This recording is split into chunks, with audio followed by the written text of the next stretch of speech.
ஓம் விக்னேஸ்வரா போற்றி, ஓம் நவக்கர நரலை போற்றி. துலாம் ராசி நேர்களுக்கு வணக்கம். துலாம் ராசி காலப்புருஷ சக்கரத்தின் 7ஆம் இடம், சமசப்த சாணம், சுக்கர பவனானின் மூலத்திரிகோண ஆட்சி வீடு. ராசிநாதன் உச்சமாக இருக்கிறாரு, மாளவி யோகத்தில் இருக்கிறாரு. நல்ல விதமாக தான் பார்க்கப்படுகிறது. அவர் ராகுபடியில் இருந்தாலுமே பரிவர்த்தனை யோகத்தில் ஸ்தானபலம் பெற்று உச்சத்தில் இருக்கிறாரு. நல்ல விதமாக பார்க்கப்படுகிறது. 6ஆம் இடம் வந்து உத்தியோகஸ்தானம், கடன் நோய் எதிரியை கொடுக்கிறது. அங்கே வந்து ராகுவோட சேர்ந்து சுபத்துவமாக இருக்கிறதுனால கடன் நோய் எதிரி கட்டுக்குள்ளே இருக்கும். தேக ஆரோக்கியம் நல்லாயிருக்கும். வெளிவட்டார போக்குவரத்து நல்லாயிருக்கும். வெளி மாநில வெளிநாட்டு யோகங்கள் அடிக்கும். உத்தியோகத்துக்கு போகிறவங்களுக்கு சிறப்பாக இருக்குது. குறிப்பாக பெண்களுக்கு, மாதரிசிகளுக்கு மகச்சிறப்பாக பார்க்கப்படுகிறது மாளவிய யோகம். சரி நேயர்களே, இந்த வீடியோ பதிவில் வந்து முக்கியமாக சனி பகவானை பற்றி பார்க்க போகிறோம். சனி பகவான் வந்து பஞ்சமஸ்தானத்தில் இருக்கிறாரு. பஞ்சமஸ்தானங்கிறது வந்து 5ஆம் இடம், கும்பத்தில் இருக்கிறாரு. கும்பத்தில் இருக்கிற சனி பகவான் வந்து 5ஆம் இடத்துல சனி பகவான் இருக்கக்கூடாது. சரியா? 5ஆம் இடம்ங்கிறது வந்து ஒரு முக்கியமான இடம், அதிர்ஷ்டஸ்தானம். அங்கே சனி பகவான் கடந்த 2.5 வருஷமாக இருந்துட்டு உங்களுக்கு நிறைய பிரச்சனைகளை பண்ணார். ராசிக்கு 7ஆம் இடம், 11ஆம் இடம், 12ஆம் இடத்தை பார்த்துட்டு இருந்தார். அதனால் சில பிரச்சனைகள் இருந்தது. இப்போ சனி பகவான் வந்து பலம் இழக்கிறாரு. பஞ்சமஸ்தானத்தில் சனி பகவான் பலம் இருக்கிறது துலாம் ராசிக்கு நல்ல விதமாக பார்க்கப்படுகிறது. அதுபோக வந்து அவர் உங்கள் ராசிக்கு பாக்கியாதிபதி கூட சேர்றாரு. சனி பகவான் துலாம் ராசிக்கு வேண்டிய கிரகம் தான், ராஜ யோகாதிபதி தான், 4, 5 கூடியவர் தான். இருந்த போதிலும் 4ஆம் இடத்துக்கூடியவன் 5ஆம் இடத்துல இருக்கிறது சில பலங்களை கொடுப்பார். அதாவது நிபந்தனைக்கு உட்பட்டு கொடுப்பார். தாயார் விஷயத்தில் நல்ல ஒரு ஏற்றம் இருக்கும். தாயார் விஷயத்தில் அதிர்ஷ்டம் இருக்கும். தாயார் விஷயத்தில் ஒரு ஏற்றம் இருக்கும். அவங்களால உதவி இருக்கும். வண்டி வாகன யோகம் இருக்கும். வீடு கட்டுற யோகத்தை கொடுத்துருப்பாரு. விவசாயம், இடம், மனை, வீடு, இதெல்லாம் நல்ல ஒரு முன்னேற்றத்தை பார்த்துருப்பீங்க. கடந்த ஒரு 2.5 வருஷமாக அதில் நல்ல ஒரு அமைப்பு இருந்திருக்கும். வாடகை வீட்டுக்கு போனாலுமே நிம்மதியான இடத்துல இருந்திருப்பீங்க. நிம்மதியாக ஒரு வீட்டில் இருப்பீங்க. அது மாதிரி சொந்த வீடு கட்டுறவங்களுக்கு கனவு பலிதரமாக இருக்கும். இடம், மனை வாங்கி போடுறவங்களுக்கும் அந்த திட்டங்கள்லாம் நல்லபடியாக கைகூடி இருக்கும். இதெல்லாம் சனி பகவான் சிறப்பாக செஞ்சுருப்பார். இருந்தாலும் 5ஆம் இடத்துல இருக்கிறதுனால பிள்ளைகள் விஷயத்தில் எதிர்பார்த்த ஒரு அணுகலை இருக்காது. உங்கள் குழந்தைகள் விஷயத்தில் நீங்கள் என்ன எதிர்பார்த்தீங்களோ அதை வந்து அந்தளவுக்கு செஞ்சிருக்க மாட்டார். அதுபோக கணவன் மனைவி உறவுகளும் சில பிரச்சனைகள் இருந்திருக்கும். மனைவிக்கு கணவனோ கணவனுக்கு மனைவியோ திருப்தியாக இருந்திருக்க மாட்டாங்க. அதுபோக வந்து மூத்த சகோதர வழியில் நல்ல ஒரு ஏற்றம் இருந்திருக்காது. தொட்ட காரியம் தொலை இருக்காது. லாபம் இருந்திருக்காது. பெருசாக நீங்கள் லாபம் எதிர்பார்க்க முடியாது. எதோ வரவுக்கும் செலவுக்கும் சரியாக இருந்திருக்கும். கைக்கும் வாய்க்கும் கரெக்டாக இருந்திருக்கும். நடுத்தர மக்களுக்கு, பிலோ மிடில் கிளாஸில் இருக்கிறவங்களுக்கு வந்து கொஞ்சம் அடுத்து சம்பாதிக்கிறதுக்கு வழி இல்லாமல் போயிருக்கும். வருது சார், ஆனால் செலவாகிடுது சார், இருப்பு கட்ட முடியலை அப்படின்னு சொல்கிற அளவு தான் இருந்தது. இனிமேல் அந்த நிலைமையெல்லாம் மாறப்போகிறது. குடும்பத்தில் சில பிரச்சனைகள், கணவன் மனைவி விஷயத்தில் பிரச்சனைகள், பண பிரச்சனைகள், சில நெருக்கடிகள், எதிர்பாராத சில சூழ்நிலைகள், அதனால் குடும்பத்தில் ஒரு பதட்டம், டென்ஷன், வருமான பிரச்சனை, பண பிரச்சனைலாம் இருந்தது. இப்போ இனிமேல் அதெல்லாம் சார்ட் அவுட் ஆக போகுது. பஞ்சமஸ்தானத்தில் இருக்கிற சனி பகவான் பலம் இழக்கிறாரு. ஒரு பக்கம் பலம் இழக்கிறாரு, ஒரு பக்கம் வந்து சுபத்துவம் மாறாரு. அதாவது தன்னுடைய இயல்பு நிலை இழக்கிறாரு. சனி பகவான் வந்து இயல்பு நிலை இழந்தாருன்னா நல்ல பலன்களை கொடுப்பாரு. சனி பகவான் ஒரு இருக்கிற இடத்துல இருந்தாருன்னா அந்த இடத்தையும் வந்து டிஸ்டர்ப் பண்ணுவார், கெடுப்பார். அதுபோக வந்து அவர் பார்க்குற இடங்களையும் கெடுப்பார். இப்போ வந்து அவர் வந்து தன்னுடைய மூலத்திரிகோண ஆட்சி வீட்டில் இருக்கிறார், கும்பத்தில். அதனால் அவரோட பார்வை கெடுபலன் வந்து அதிகமாக இருக்கும். இனிமேல் அந்த கெடுபலன்லாம் குறையும். துலாம் ராசிக்கு வந்து மிகச்சிறப்பாக பார்க்கப்படுகிறதுங்க. அதாவது வந்து சனி பயிற்சிக்கு முன்னாடியே உங்களுக்கு வந்து நல்ல விதமாக பார்க்கப்படுகிறது. புதன் போய் சேர்ந்துட்டார். உங்கள் ராசிக்கு பாக்கியாதிபதி போய் சனி பகவான் கூட சேர்ந்துட்டார். அவர் 4ஆம் தேதியே சேர்ந்துட்டார். 4/2/2029 28 சேர்ந்துட்டார். ஸோ இப்போ புதன் வந்து 26ஆம் தேதி வரைக்கும் இருக்கிறார். பிப்ரவரி 26 வரைக்கும் இருக்கிறாரு. நல்ல விதமாக பார்க்கப்படுகிறது. அடுத்து வந்து 6ஆம் இடத்துக்கு சூரியன் போகிறாரு, வர 13ஆம் தேதி. நல்ல அமைப்பு தான். சனி சூரியன் வந்து 6ஆம் இடத்துல இருக்கலாம். ஆனால் சனி பகவான் வந்து கொஞ்சம் பலம் வளர்ந்து இருக்கிறதுனால ஒன்றும் பிரச்சனை கிடையாது. பலம் எப்படி சார் இழக்கிறாரு அதை சொல்லணும்ல. அஸ்தமனம் அடைகிறாரு. சனி பகவான் வந்து 23/2/2025 அஸ்தமனம் அடைகிறாரு. பிப்ரவரி மாதம் அஸ்தமன நிலையில் வந்து கிட்டத்தட்ட மார்ச் 29 வரைக்கும் இருக்கிறாரு. இந்த காலகட்டம் மிக சிறப்பாக இருக்குது. கரெக்டாக வந்து அந்த மார்ச் 29 அந்த டேட்டில் தான் அவர் வந்து பயிற்சியும் மாறாரு. சரியா? அஸ்தமன நிலையில் தான் பயிற்சியாராரு. ஸோ சனி பகவான் வந்து உங்களுக்கு இப்போயே பலன்களை கொடுக்க ஆரம்பிச்சிட்டாரு. யானை வரும் பின்னே, மணி ஓசை வரும் முன்னே. நல்லா இருக்குங்க. 6ஆம் இடத்துல சனி பகவான் போகிறது மிக சிறப்பு தான். நல்லா இருக்கும். அடுத்து வருகின்ற நாட்கள் நல்லா இருக்கும். 2025 29லிருந்து 26 27 28 வரைக்கும் மிகச்சிறப்பாக பார்க்கப்படுகிறது. 3 ஆண்டுகள். சரியா நேர்களே? 3 ஆண்டுகள் கிட்டத்தட்ட வந்து 1180 நாட்கள் சொல்லலாம். சரியா?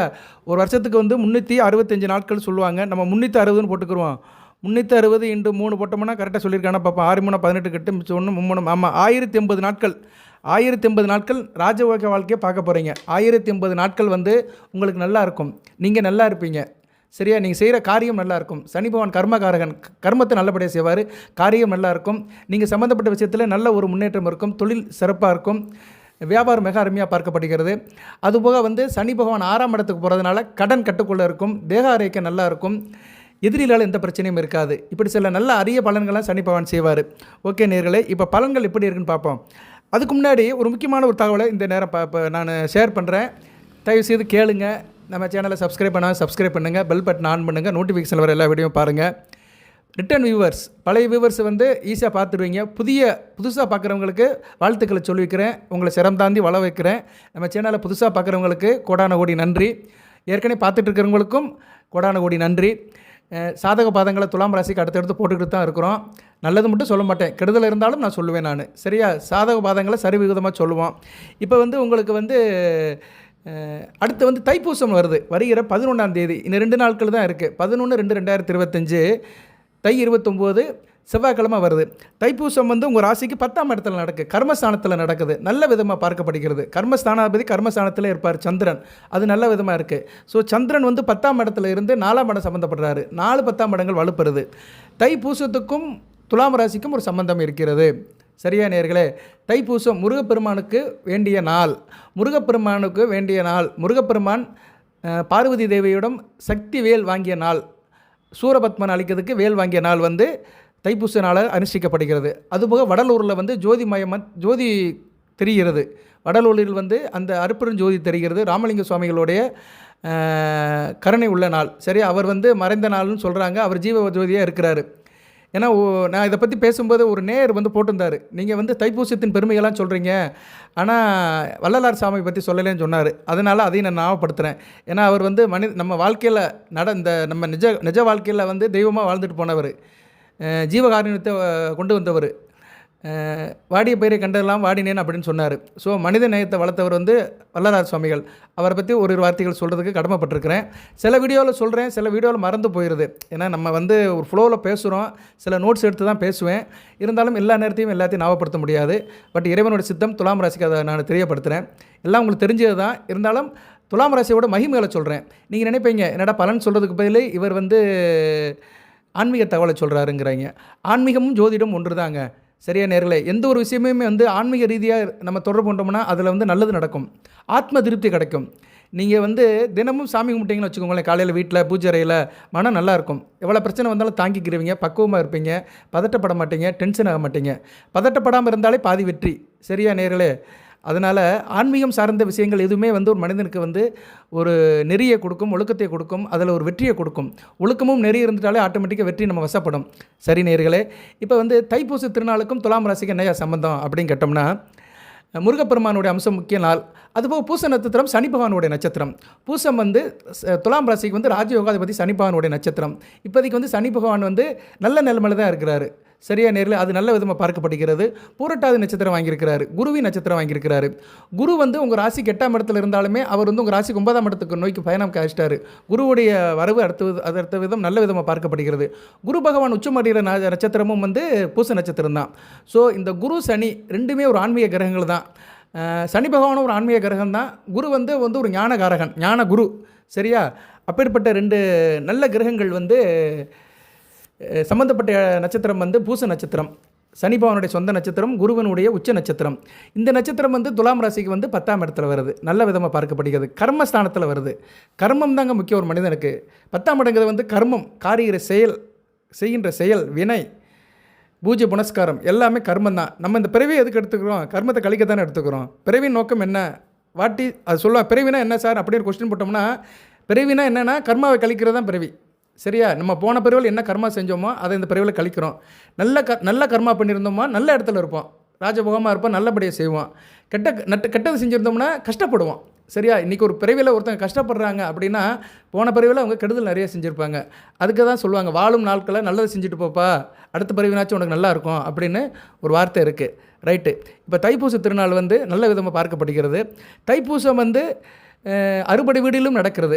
அறுபடை வீடியில் முக்கியமாக வந்து திருப்பரங்குன்றத்தை பற்றி இந்த வீடியோவில் பேசுகிறேன். பொறுமையாக கேளுங்க நேர்களே. அதில் சில தகவலும் இருக்குது, துலாம் ராசிக்கு சேர்ந்த தகவலும் இருக்குது. கொஞ்சம் பொறுமையாக கேளுங்க. திருப்பரங்குன்றம் வந்து முதற்படை மதுரையில் இருக்குது, முருகப்பெருமானுடைய முதற்படை. அந்த திருப்பரங்குன்றம் மலை சார்ந்த கோயில், மலைக்கோயில், குடைவரை கோயில். திருப்பரங்குன்றம் மலையே சிவனாக தான் காட்சி தருகிறது.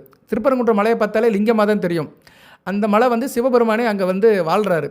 கிரிவலம் நடக்குது, பௌர்ணமி தோறும் கிரிவலம் நடக்குது. அதுபோக திருப்பரங்குன்றம் முருகப்பெருமான் கோயிலுக்கு வந்து சில கிரகங்களுடைய தாக்கம் இருக்குது. சில கிரகங்களுடைய பாதிப்பு இருக்கிறவங்க திருப்பரங்குன்றத்துக்கு போகலாம். குறிப்பாக சுக்கிரன், சந்திரன், செவ்வாய். சுக்கிரன் உங்கள் ராசிநாதன் 1-8 கூடையவன். இப்போ வந்து துலாம் ராசியிலேயே சில பேருக்கு வந்து சில பிரச்சனைகள் இருக்கும், தேக ஆரோக்கிய பிரச்சனை இருக்கும், பயம் இருந்துக்கிட்டே இருப்பாங்க. நமக்கு அப்படி ஆயிருமோ இப்படி ஆயிருமோ பயப்பட்டு இருக்கிறவங்களுக்கு திருப்பரங்குன்றம் போகலாம், முருகப்பெருமான் கோயிலுக்கு போகலாம். அதுபோக தூரதேசத்தில் இருக்கிறவங்க, தூரதேசத்துக்கு போகணும்னு நினைக்கிறவங்க வந்து திருப்பரங்குன்றம் போகலாம். எதிர்பாராத அதிர்ஷ்டம் நடக்கணும், எனக்கு பழைய பணம் வரணும், விட்ட பணம் வரணும், நிறைய பணம் வர மாட்டேக்கு, நிறைய பேர்கிட்ட பணத்தை கொடுத்து ஏமாந்துட்டுருக்கிறேன், ரெக்கவரி ஆக மாட்டேக்கு, இழுபறியாக இருக்குது அப்படின்னு ஃபீல் பண்ணுறவங்க, அந்த கமிட்மெண்ட்டில் இருக்கிறவங்க திருப்பரங்குன்றத்துக்கு போகலாம். ஸோ 1-8 கூடையவனுடைய அம்சமற்ற இடமா இருக்குது. சுக்கிரன் கலஸ்திரகாரகன், ஆணுக்கும் பெண்ணுக்கும் திருமண உறவை கொடுக்குறவர். முருகப்பெருமானுக்கு திருமணம் நடந்ததும் திருப்பரங்குன்றம் தான். அதனால் திருமணம் வேண்டி இருக்கிறவங்க வந்து துலாம் ராசியில் திருப்பரங்குன்றத்துக்கு போகலாம். அதுபோக திருமண உறவில் சில பிரச்சனை இருக்குது, சரியாக அமையலை, கணவன் மனைவிக்குள்ள அண்டர்ஸ்டாண்டிங் இல்லை அப்படின்னு நினைக்கிறவங்களும் திருப்பரங்குன்றத்துக்கு போயிட்டு வருது சால சிறந்தது. அடுத்து சந்திரன் மனோகாரகன், துலாம் ராசிக்கு 10 கூடையவன். துலாம் ராசி துலா லக்கணத்தில் பிறந்தவங்களுக்கு 10 கூடையவன். தொழில்காரகன், மனோகாரகன். மனம் ஒன்றுபட்டால் தான் நம்ம ஒரு காரியத்தை செய்ய முடியும். எதுக்குமே மனசு வைக்கணுங்க. நம்ம ஊரில் சொல்லுவாங்க, அவன் அரைகுறையாக செய்கிறான், அப்போ அரை மனசில் செஞ்சுருக்கான், அதான் அந்த காரியம் வழங்கலை அப்படிம்பாங்க. என்றைக்குமே வந்து ஒரு காரியத்தை முழு மனசோடு செய்யணும். மனம்தான் மார்க்கம். சரியா நேர்களே, மனம்தான் மார்க்கம், வழி. அந்த மனத்துக்குடையவன் சந்திரன் 10 கூடையவன், கர்மஸ்தானாதிபதி. ஸோ உங்கள் தொழிலில் பிரச்சனை, செய்கிற காரியத்தில் பிரச்சனை, வியாபாரத்தில் பிரச்சனை, என்னால் எதுவும் சிறப்பாக செய்ய முடியல சார், நான் எது செஞ்சாலும் ஏட்டி போட்டியாக போய் முடியுது சரியா அப்படின்னு நினைக்கிறவங்க வந்து திருப்பரங்குன்றத்துக்கு போகலாம். தாயாரோட அன்பு கிடைக்கல, என் தாய் சரியில்லை, எனக்கு வந்து தாய் வழி உறவுகள் சரியில்லை, தாய் வழி உறவில் பிரச்சனை இருக்குது, தாய் மாமன் எனக்கு சண்டை வருது, மாமன் உறவில் எனக்கு பிரச்சனை இருக்குது அப்படின்னு சொல்கிறவங்க வந்து திருப்பரங்குன்றம் போகலாம். உடல்நல பிரச்சனைகள், தேக ஆரோக்கிய பிரச்சனை இருக்குது, எனக்கு வந்து சிறுநீர் பிரச்சனை இருக்குது, கிட்னி பிரச்சனை இருக்குது, இரத்த சோகை இருக்குது, டயாபெட்டிக் பிரச்சனை இருக்குது, இப்படி சொல்கிறவங்களும் திருப்பரங்குன்றத்துக்கு போகலாம். ஏன்னா ஒரு மனிதனுக்கு இரத்த சம்மந்தப்பட்ட கிரகங்கள் வந்து 2 கிரகங்கள் தான், சுக்கிரனும் சந்திரனும் தான். சுக்கிரனும் சந்திரனும் வந்து இரத்த சம்மந்தப்பட்ட கிரகங்கள். அந்த இரத்த சம்மந்தப்பட்ட பிரச்சனை உடலில் இருக்கிறவங்க வந்து ஒரு தடவை திருப்பரங்குன்றத்துக்கு போட்டு வந்தீங்கன்னா ஓரளவு நல்லா இருப்பீங்க. சர்க்கரை நோய் வந்தாலும் குணமாக போகிறது கிடையாது, யாருக்குமே வரக்கூடாது, ஆனால் சில பேருக்கு வரும். அதுக்கு வந்து உணவு முறையும் இருக்குது, பழக்க வழக்க முறையும் இருக்குது, அதுக்கேற்ற மாதிரி வரும். ஆனால் அவங்க ஜாதகத்தை வாங்கி பார்த்தாலும் கரெக்டாக இருக்கும். சர்க்கரை நோய் பாதிக்கப்பட்டவங்களோட ஜாதகத்தை வாங்கி பார்த்தோம்னா சுக்கிரனும் சந்திரனும் சேர்ந்துருப்பாங்க. அது சந்திரன் வந்து அமாவாசை சந்திரனாக இருப்பார், அந்த சுகஸ்தானம் சம்மந்தப்பட்டிருப்பார், இல்லைனா சுக்கிரன் கெட்டு போயிருப்பார், சரியா, சனி பார்வையில் இருப்பாங்க. இப்படி ஒரு அமைப்பில் இருக்கும். சுக்கிரன் சந்திரன் கெட்டு போய் சனி பகவான் பார்வையில் 6ஆம் இடம் 4ஆம் இடம் இப்படி சில இடத்துல மாறி இருந்தாங்கன்னா அந்த சர்க்கரை வியாதியில் பாதிக்கப்படுவாங்க. இரத்த சம்மந்தப்பட்ட பிணி இருக்கும். சர்க்கரை வியாதி, இரத்த கொதிப்பு, இரத்த கொழுப்பு. இரத்த கொழுப்புக்கு வந்து குருவும் செவ்வாயும் சேர்ந்தால் இரத்த கொழுப்பு வரும். குரு பகவான் வந்து கொழுப்புக்கு உள்ள கிரகம், செவ்வாய் ரத்தத்துக்குள்ள கிரகம். செவ்வாயும் ரத்தத்துக்கு வருவார். அவர் ரத்தத்தை காட்டிலையும் முந்தைய இதுக்கு வருவார். மஞ்சை அப்படிம்பாங்க. ரத்தம் உற்பத்தி ஆகிற இடம் வந்து மஞ்சை சொல்லுவாங்க. உடம்புல வந்து மஞ்சைன்னு ஒன்று இருக்குது. அந்த இதுக்கு உரியவர் வந்து செவ்வாய் தான். ஓகே, ஓடுகிற ரத்தத்துக்கு உரிய கிரகம் சுக்கிரனும் சந்திரனும். ஏன்னா ரத்தம் தான் ஒரு மனிதனுக்கு முழுமையாக எல்லா வேலையும் பார்க்குது. உச்சந்தலையிலிருந்து உள்ளங்கால் வரைக்கும் ஓடுகிற எல்லா இடத்தையும் கனெக்ட் பண்ணுற ஒரு பொருள் வந்து ரத்தம் தான் மனித உடம்புல. அந்த ரத்தத்துக்கு வந்து 3 கிரகங்கள் முக்கியமான கிரகமாக இருக்குது. ரத்தத்தை உற்பத்தி பண்ணுறவர் வந்து செவ்வாய். அதை எடுத்து கொண்டு போய் எல்லா இடத்துலையும் சேர்க்குறவங்க வந்து சந்திரனும் சுக்கிரனும். ஓகே, இதெல்லாம் ஒரு பக்கம் சயின்ஸ் ஒரு பக்கம் இருக்கட்டும், அது மெடிக்கல் சயின்ஸ் ஒரு பக்கம் இருக்கட்டும். நம்ம அஸ்ட்ராலஜிக்கு வந்துக்குருவோம். அஸ்ட்ராலஜியில் பார்த்தோம்னா சுக்கிரனுக்கும் சந்திரனுக்கும் உரிய கிரகமாக திருப்பரங்குன்றம் பார்க்கப்படுகிறது. ஸோ வந்து உடல்நலம் இந்த கம்ப்ளைண்ட் பாதிக்கப்பட்டவங்க வந்து அங்கே போகலாம். சில பேருக்கு புற்றுநோயே இருக்கும், கேன்சரே இருக்கும், அவங்களாம் ஒரு தடவை போயிட்டு வரலாம். அந்த நோய் ஓரளவு கட்டுக்குள்ளே இருக்கும். அதாவது எல்லாருக்குமே என்னென்னா நீங்கள் விருப்பம் என்னென்னா, என்னையும் உள்பட சொல்கிறேன், ஒன்று செஞ்சுட்டா உடனே அது நமக்கு சாதகமாக அமையணும், அது நம்மளை விட்டு போகணும். அது போகாது சார், அப்படிலாம் நாட்டில் நடக்காது. சில இதை ஏற்று தான் ஆகணும், அதோடு வாழ்ந்து தான் ஆகணும். சில பற்றாக்குறை நம்மக்கிட்ட இருக்க தான் செய்யும். இப்போ சுகருங்கன்னு எடுத்துக்கிறோமே, டயபெட்டிக் இது ஒரு டிசீஸ் கிடையாது, அது ஒரு கம்ப்ளைண்ட்டு, சரியா, அது ஒரு பற்றாக்குறை. உடம்புல ஒன்று பற்றாக்குறை ஆகிப்போச்சு. அந்த நமக்கு வந்து பென்கிரியாஸ் இருக்குது சொல்கிறோம் பார்த்தோம்ல, அந்த பென்கிரியாஸ்ன்னு சொல்கிறோம். கணையத்தில் வந்து சில பிரச்சனை, கணையம் வந்து முழுமையாக வேலை செய்யலை. அதனால தான் அந்த குளுக்கோஸ் வந்து நம்ம கண்ட்ரோலில் போக மாட்டேங்குது. அது வந்து கம்ப்ளைண்ட்டு தான், சரியா, குறைபாடு தான். அந்த குறைபாடுக்கு என்ன செய்யணும்னா, அந்த குறைபாடுக்கு ஏற்ற மாதிரி நம்ம உடம்பை கொண்டு போகணும். மாத்திரை எடுத்துக்கலாம், எக்ஸசைஸ் பண்ணணும், டயட்டை மாற்றிக்கணும். இப்படி தான் எல்லா வயதுக்குமே வந்து மருத்துவத்துறையில் சொல்கிறாங்க. அமைப்பும் அப்படித்தான் இருக்குது, உடல் ரீதியான அமைப்பும் இருக்குது. அந்த உடல் ரீதியான அமைப்புக்கு தான் சந்திரன் வருகிறார். ஓகே, அப்போ அந்த சந்திரனுக்கும் சுக்கிரனுக்கும் உடைய ஸ்தலமாக திருப்பரங்குன்றம் இருக்குது. அதனால் துலாம் ராசியில் வந்து இந்த தாக்கத்தில் இருக்கிறவங்க, இந்த கம்ப்ளைண்ட்டில் இருக்கிறவங்க ஒரு தடவை போயிட்டு வரலாம். அதுபோக தொழில் ரீதியாகவும் மன ரீதியாகவும் பாதிக்கப்பட்டவங்களும் போயிட்டு வரலாம். அடுத்து செவ்வாய் வந்து துலாம் ராசிக்கு ரொம்ப வேண்டியவருங்க. உங்கள் ராசிநாதனை காட்டிலும் கூடுதலான பலனை கொடுக்குறவர் செவ்வாய் தான். உங்கள் ராசிநாதன் கூட அட்சமாதிபதியாக தான் வருவார், ஆயிலுக்கு சொந்தக்காரனாக தான் இருப்பார். ஆனால் குடும்ப வாழ்க்கைக்கும் கணவன் மனைவி உறவுக்கும் ரொம்ப முக்கியமானது. ஒரு மனிதனுக்கு வந்து ரொம்ப க்ளோஸாக இருக்கிற சர்க்கிள் எதுனா குடும்பம், அடுத்து கணவன் மனைவி உறவு தான். சரியா? அவங்க தான் ரொம்ப முக்கியம். ஈருடல் ஒரு ஊராக வாழ்கிற ஒரு மேட்டர் வந்து கணவன் மனைவி உறவு தான். இவங்க 2 பேர் தான் ரொம்ப கடைசி வரைக்கும் இருப்பாங்க. கணவனே கண்கண்ட தெய்வம்னு சொல்லிட்டாங்க, அதுக்கு கொட்டேஷனே கிடையாது. அதுபோல் மனைவி அமைவதெல்லாம் இறைவன் கொடுத்தவர்ட்டாங்க. ஸோ 2க்குமே கடவுள் வந்துட்டாங்க. கணவனே கண்கண்ட தெய்வம், மனைவி அமைவதெல்லாம் இறைவன் கொடுத்த வரம். ஸோ 2 பேருமே வந்து கிட்டத்தட்ட நியர் அபவுட் டு லார்டு. 2 பேருமே கடவுளால் ஆசீர்வதிக்கப்பட்டவங்களாக இருக்கிறாங்க. ஸோ அந்த கணவன் மனைவி உறவை குறிக்கிறவர் செவ்வாய் தான். ஸோ கணவன் மனைவி உறவு இணக்கம், ஒரு நல்ல இணக்கம், ஒரு நல்ல பேணுதல், ஒரு அண்டர்ஸ்டாண்டிங் நல்லா இருக்கணும் அப்படின்னு நினைக்கிறவங்க திருப்பரங்குன்றம் போகலாம். செவ்வாய் தோஷம் இருக்கிறவங்க போகலாம். செவ்வாய் பாதிப்படைந்தவர்கள், ஜனன ஜாதகத்தில் செவ்வாய் பாதிப்படைந்தவர்கள், செவ்வாய் சரியில்லை அப்படின்னா நீங்கள் வந்து திருப்பரங்குன்றம் போகலாம். நீங்கள் துலாம் ராசியில் பிறந்திருக்கிறீங்க, மிதுன லக்கணம் கன்னி லக்கணத்தில் பிறந்தீங்கன்னா செவ்வாய் நல்லது செய்ய மாட்டார். சரியா? அதுபோல் கும்ப லக்கணத்துக்கு நல்லது செய்ய மாட்டார். மிதுனம் கன்னி கும்பம், இந்த 3 லக்கணத்தில் பிறந்தவங்களுக்கு துலாம் ராசியில் செவ்வாயுடைய அணுக்கரம் நல்லபடியாக இருக்காது. அவங்களுக்கு செவ்வாய் திசை நடக்கும்போது டிஸ்டர்ப் ஆவாங்க. சரியா? அவங்களும் திருப்பரங்குன்றத்துக்கு போகலாம். அதுபோல் ஜனன ஜாதகத்தில் செவ்வாய் லக்கண ரீதியாக 2, 4, 7, 8, 12 இருக்கிறவங்களும் செவ்வாய் தோஷத்துக்கு ஆட்படுவாங்க. அது குறிப்பாக 4ஆம் இடத்துல செவ்வாய் இருக்கக்கூடாது. சுகஸ்தானத்திலையும் 7ஆம் இடத்துலையும் 8ஆம் இடத்துலையும் இருக்கக்கூடாது, 12ஆம் இடத்துலையும் இருக்கக்கூடாது. ஏன்னா 4, 7, 8, 12 தான் ஒரு மனிதனுக்கு முக்கியமான இடங்கள். 4ஆம் இடம் சுகஸ்தானம், ஒரு மனிதன் சுகப்பட வேண்டும். 7ஆம் இடம் திருமணம், அந்தவனுக்கு வந்து வயதில் திருமணம் நடக்கணும். 8ஆம் இடம் திருமணம் நடந்து நடத்துகிற குடும்பம் இடம். 7ஆம் இடத்துக்கு 2ஆம் இடம். சரியா? அவன் திருமணமாகி மனைவியோட எப்படி குடும்பத்தை நடத்துகிறாங்கிறத வந்து 8ஆம் இடத்தை பார்த்து சொல்லிடலாம். அதுக்கடுத்து 12ஆம் இடம் அயன சயன போகம். அவங்க 2 பேரும் அடைகிற சந்தோஷம், ஒருத்தருக்கு ஒருத்தர் பரிபூர்ணமாக இருக்கிறது, தாம்பத்தியத்தை சுகம் அடைகிறது, இந்த பேரின்ப வாழ்க்கையை அனுபவிக்கிறது. சரியா? எதுக்கு பிறவியில் பிறந்தோமோ அந்த வாழ்க்கையை அனுபவிக்கிற இடம் வந்து 12ஆம் இடம் அயன சயன போகசானம். ஸோ 4, 7, 8, 12 செவ்வாய் இருந்தாருன்னா கண்டிப்பாக டிஸ்டர்ப் பண்ணுவார். அப்படி இருக்கிறவங்க ஒரு தடவை திருப்பரங்குன்றத்துக்கு போயிட்டு வந்தீங்கன்னா சிறப்பாக இருக்கும். ஓகே நேயர்களே, நான் திருப்பரங்குன்றத்துக்கு வந்து நான் ஒன்றும் நோட்டீஸ் பண்ணலை. திருப்பரங்குன்றம் வந்து ஒரு முருகஸ்தலம். அந்த ஸ்தலத்தினுடைய பெருமைகளை சொல்கிறேன். அதுபோக துலாம் ராசியோட மகிமைகளை சொல்கிறேன். துலாம் ராசிக்கும் திருப்பரங்குன்றத்துக்கும் உள்ள ஒரு தொடர்பாக தான் சொல்லிட்டு இருக்கேன். வெளியே நான் வந்து ராசி பலனை விட்டு வெளியே போகலை. நிறைய பேர் என்ன சொல்கிறாங்கன்னா, பலனை சொல்லாமல் மற்றதை சொல்லிட்டு இருக்கிறீங்க, புராணம் பாடுறீங்க அப்படிங்கிறாங்க. சத்தியமாக புராணம்லாம் பாடலைங்க, உள்ளதை தான் சொல்கிறேன் நான். சரியா? சில கிரகங்களுக்கும் சில கோயில்களுக்கும் சம்பந்தம் இருக்கத்தான் செய்யுது. அதை யாராலும் மாற்ற முடியாது. அமெரிக்காக்காரன் நாசாக்களை வந்து சேட்டலைட் விடுறான், அதில் வந்து எல்லா இடத்தையும் சுற்றி வருது, பிரபஞ்சம் முழுக்க சுற்றி வருது. திருநள்ளாறில் அந்த சனி பகவான் மூலஸ்தானத்துக்கிட்ட வரும்போது மட்டும் அந்த இது அப்படியே கொஞ்சம் ஸ்டக் ஆகுது, நிற்குது. அவன் கேட்குறான், எதுக்கு இந்த இடத்துல வந்து என்னோடய இது இண்டிகேஷன் தெரிய மாட்டேங்குது, அந்த சேட்டலைட்டில் அது ஒரு பிரச்சனைக்கு உள்ளாகுது அப்படின்னு பார்க்கும்போது கரெக்டாக அந்த பாயிண்ட் எடுத்து பார்த்தோம்னா சனி பகவானுடைய மூலஸ்தானம் இருக்குது. சனி பகவானுடைய மூலஸ்தானம் வந்து கரெக்டாக திருநள்ளாறில் அவருடைய மூலஸ்தானத்துக்கு நேராக வந்து அது விழுகுது. அப்போ அங்கே ஒரு அணுக்கரம் இருக்குல்ல, அங்கே ஒரு தெய்வசக்தி இருக்குல்ல, சனிபவனுடைய பார்வை இருக்குல்ல, அவர் பார்க்கும்போது அங்கே எதுவுமே போகக்கூடாது. சரியா? அவர் பார்வை அப்படியே கரெக்டாக அந்த ஸ்பேஸில் இருக்குது. இதெல்லாம் நிரூபிக்கப்பட்ட ஒன்று. இன்றைக்கி நிறைய பேர் ஜோதிடத்தை நம்ப மாட்டாங்க. சரியா? நம்புறவங்க நம்பட்டும், நம்புறவங்களுக்கு தான் நடராஜன். ஓகே நேயர்களே, நம்ம ரொம்ப ஸ்கிப் ஆகி வெளியே போக வேண்டாம். துலாம் ராசிக்கு பலனுக்கு வந்துக்கிறோம். இப்போ துலாம் ராசிக்கு சந்திரனை பற்றி தான் பேசிகிட்டு இருந்தேன். சந்திரன் நல்ல நிலைமையில் இருக்கிறாருங்க. சந்திரன் வந்து 10 கூடியவன், கர்மஸ்தானாதிபதி. இன்றைக்கி வந்து ராசிக்கு 9ஆம் இடத்துல இருக்கிறார், அருமையான அமைப்பில் இருக்கிறார், பாக்கியஸ்தானத்தில் இருக்கிறார். பிப்ரவரி 9, 10ஆம் தேதிகள் உங்களுக்கு நல்லா இருக்கும். சரியா நேர்களே? மிகச்சிறப்பாக பார்க்கப்படுகிறது. உங்களுக்கு வந்து சந்திராஷ்டமம் முடிஞ்சிருச்சு. சரியா? சந்திராஷ்டமம் முடிஞ்சு வெளியே வந்துட்டீங்க. நேற்று தான் சந்திராஷ்டமம், வெளியே வந்துட்டீங்க. இனிமேல் வருகிற நாட்கள் நல்லாயிருக்கும்.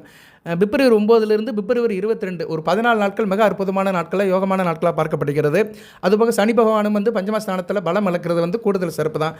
சந்திரனும் நல்ல பலங்களை கொடுக்குறாரு உங்களுக்கு. அடுத்தடுத்து ராசிக்கு 9ஆம் இடம், நல்ல காரியங்களை பண்ணுவீங்க, தொட்ட காரியம் தொடங்கும், காரிய அனுகூலம் இருக்கும். செவ்வாயும் சந்திரனும் சேர்ந்து இருக்கிறாங்க. சந்திரமங்கல யோகம், கணவன் மணி உறவு நல்லாயிருக்கும். கூட்டுத்தொழில் பங்கு சந்தை, ஷேர் மார்க்கெட் இன்வெஸ்டேஷன் நல்லாயிருக்கும்.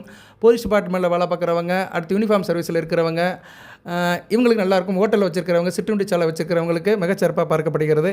அடுத்து சந்திரன் தன்னுடைய சொந்த வீட்டிலே இருப்பார் 10ஆம் தேதியிலேருந்து 12ஆம் தேதி வரைக்கும். பிப்ரவரி ராசிக்கு 9ஆம் சூரியனை பார்ப்பார். சூரிய சந்திரர்கள் பார்க்குறது பௌர்ணமி யோகம். 10 கூடியவன் 11 கூடியவனை பார்க்கறதுனால அருமையாக இருக்கும். தொழில் பண்ணுறவங்களுக்கு நல்ல ஒரு லாபம் இருக்கும் அடுத்து வருகின்ற நாட்கள். அடுத்து சந்திரன் வந்து சிம்மத்துக்கு வருவார், சனியும் புதனையும் பார்ப்பார். அருமையான அமைப்பு. ஒளிச்சந்திரன் வந்து சனியும் புதனையும் பார்க்கறது மிகச்சிறப்பு தான். குடும்பத்தில் ஒரு சந்தோஷம் இருக்கும், பிள்ளைகளால் ஒரு ஏற்றம் இருக்கும், பிள்ளைகளுக்கும் தகப்பனுக்கும் உள்ள உறவு நல்லபடியாக இருக்கும். தகப்பன மொழி விசேஷங்கள்லாம் நல்லபடியாக நடக்கும். தவப்பனில் ஒரு முறை நல்ல விதமாக பார்க்கப்படுகிறது. அடுத்து சந்திரன் வந்து ராசிக்கு 12ஆம் இடத்துக்கு வராரு. 12ஆம் இடத்துக்கு வந்தாலுமே குரு பார்வையில் இருப்பார். கேது கூட சேர்ந்து கிரகணம் அடைஞ்சாலும் பிரச்சனை இல்லை, நல்ல பலன்களை கொடுப்பாரு. தூரதேச அமைப்பு நல்லா இருக்கும். திடீர்னு வர வேண்டிய பணங்கள் நல்லபடியாக இருக்கும். நல்லா இருப்பீங்க. ஆள் கொடுத்து வாங்குவீங்க. கொடுத்து வாங்குறதுல கெட்டிக்காரனாக இருப்பீங்க. அடுத்துக்கு ராசிக்கு வருவார். ராசிக்கு அடுத்து 2ஆம் இடத்துக்கு வருவார்.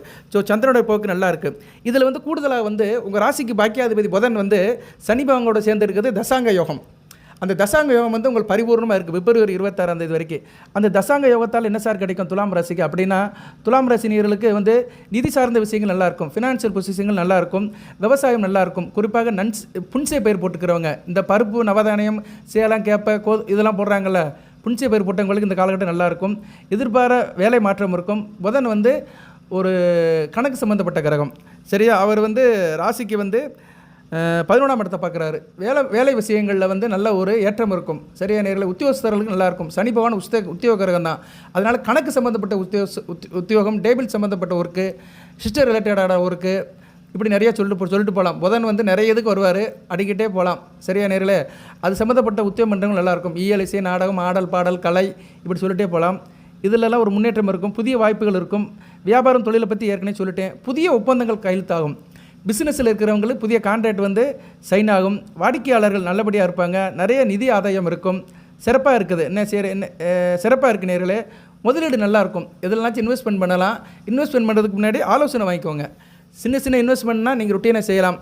பெரிய லெவலில் செய்கிறதா இருந்தால் ஆலோசனை பண்ணிக்கணும். ஏன்னா ராசிநாதன் வந்து ராகு பிடியில் இருக்கிறாரு. எப்போயுமே வந்து ராசிநாதன் வந்து நல்ல நிலைமையில் இருக்கணும். சுக்கிரன் நல்ல நிலைமையில் தான் இருக்கிறார், இல்லைன்னு சொல்ல முடியாது. இருந்த போதிலும் ராகு என்கிற இருள் பிடியில் இருக்கிறதுனால கொஞ்சம் கவனமாக இருக்கணும். மகாலட்சுமியோடைய வழிபாடை வளர்த்துக்கணும். சுக்கிர வழிபாடு இருக்கணும். அதுக்கு தானே திருப்பரங்குன்றத்தை சொன்னேன். இப்போ வந்துருச்சா, கரெக்டாக மேட்ச் ஆயிருச்சா? சுக்கிர ஸ்தலமாக இருக்கிறதுனால அங்கே வந்து ஒரு தடவை போயிட்டு வந்தீங்கன்னா, இப்போ ராசிநாதன் வந்து 30/5/2025 வரைக்கும் ராசிநாதன் ராகுபடியில் இருக்கிறாரு.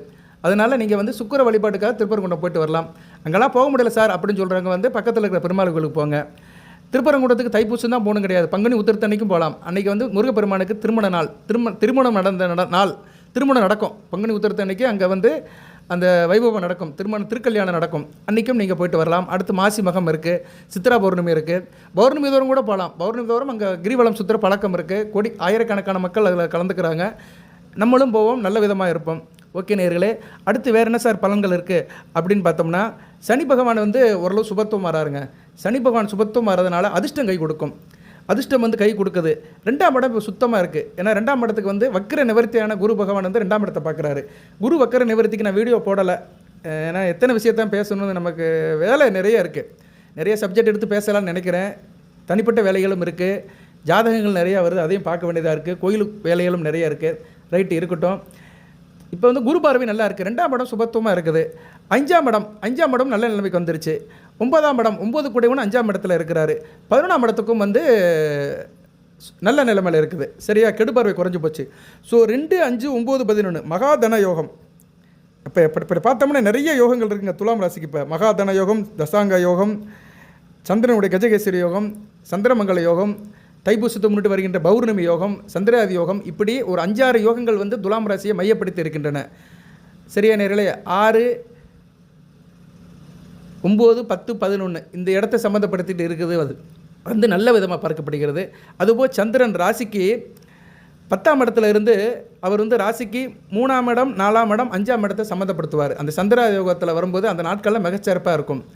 குறிப்பாக 10, 11, 12 இந்த 3 நாட்கள் வந்து உங்களுக்கு 3ஆம் இடம், 4ஆம் இடம், 5ஆம் இடம் வலுப்படும். 3ஆம் இடம் தைரிய வீரிய காரியஸ்தானம். அன்றைக்கி நல்லா இருப்பீங்க. தொட்ட காரியம் தொடங்கும், காரிய அனுகூலம் இருக்கும். இளைய சகோதர விஷயத்தில் நல்ல ஏற்றம் இருக்கும். அக்கம் பக்கத்தாள்கிட்ட ஒரு நல்ல இணக்கம் இருக்கும். ஷார்ட் டிஸ்டன்ஸில் வேலைக்கு போய்ட்டு வரவங்களுக்கு நல்ல விதமாக பார்க்கப்படுகிறது. அடுத்து வந்து ராசிக்கு வந்து 4ஆம் இடம் நல்லாயிருக்கும். சரியா, விவசாயம் பண்ணுறவங்க, வண்டி வாகனம் வச்சுருக்கிறவங்க, டிரான்ஸ்போர்ட் வச்சுருக்கிறவங்களுக்கு மிக சிறப்பாக இருக்கும்.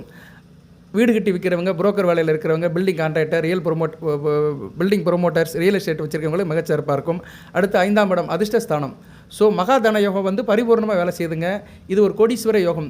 துலாம் ராசியில் இப்போ தசாபுத்தி நல்லா நடந்து கிரகங்கள் நல்ல நிலைமையில் இருக்குது. நான் சொன்ன கிரகங்கள் சனி பகவான், புதன், சந்திரன், குரு, செவ்வாய், இந்த 5 கிரகங்கள் நல்ல நிலைமையில் இருக்கிறவங்களுக்கு சிறப்பாக இருக்கும். சரியா நேர்களே, இப்போ உதாரணத்துக்கு வந்து சுவாதி நட்சத்திரத்தில் ஒருத்தர் பிறந்திருக்கிறாரு. அவருக்கு வந்து இப்போ சனி மகாதிசை நடக்குது. சரியா, சனி மகாதிசை நடக்குது. ஒரு 40 வயசுக்குள்ளே இருப்பார் வச்சுக்குருவோம். 40-45 வயசுக்குள்ளே இருப்பார். ஏன்னா புதன் திசை வந்து குரு திசை ஒரு 16, ராகு திசையில் ஒரு 10 வருஷம் இருக்குன்னா 10, 16 26, சனி திசை ஒரு 19, 26 19 45. ஸோ அவர் வந்து ஒரு 45 வயசுக்குள்ளே இருக்கிறாரு வச்சுக்கிறோம். சனி மகா திசை நடக்குது.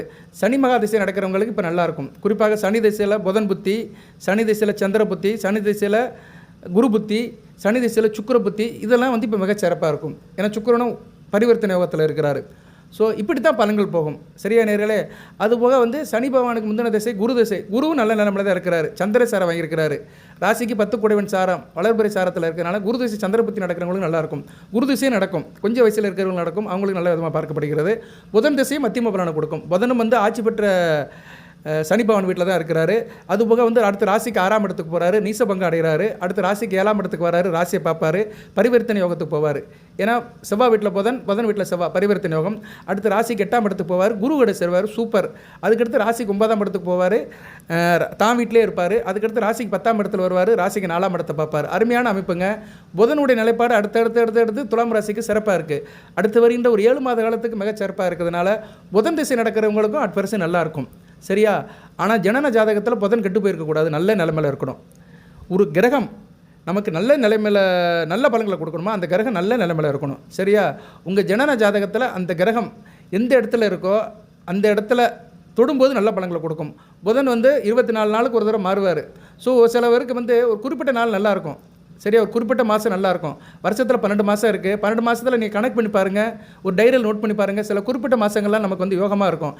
ஏன்னா அந்த கிரகம் வந்து அந்த கிரகத்தை டச் பண்ணும்.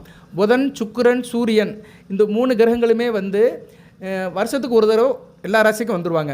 ஸோ இந்த 3 கிரகங்களும் ஜனன ஜாதகத்தில் நல்லா இருந்து அந்த இடத்த மறுபடியும் அவங்க கோச்சாரத்தில் தொடும்போது நல்ல பலன்களை கொடுப்பாங்க. 3 கிரகங்கள் கண்டிப்பாக செய்யும். சரியா?